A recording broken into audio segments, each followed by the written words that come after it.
Nelson Birman, U.S. Marine Corps Sergeant. 407 years ago, our fathers brought forth on this continent a new nation conceived in liberty and dedicated to the proposition that all men are created equal. Now we are engaged in a great civil war,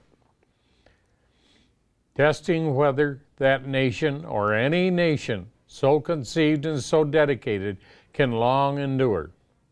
We are met on a great battlefield of the war.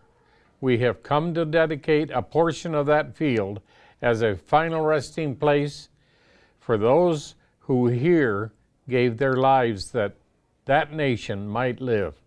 It is altogether fitting and proper that we should do this. But in a larger sense, we cannot dedicate, we cannot concentrate, we cannot hallow this ground. The brave men living in death who struggled here have consecrated it far above our poor power to add or detract.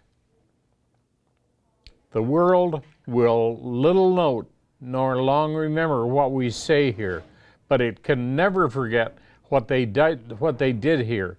It is for us, the living, rather to be dedicated here to the unfinished work which they who fought here have thus far so nobly advanced. It is rather for us to be here dedicated to the great task remaining before us, that from these honored dead we take increased devotion to that cause for which they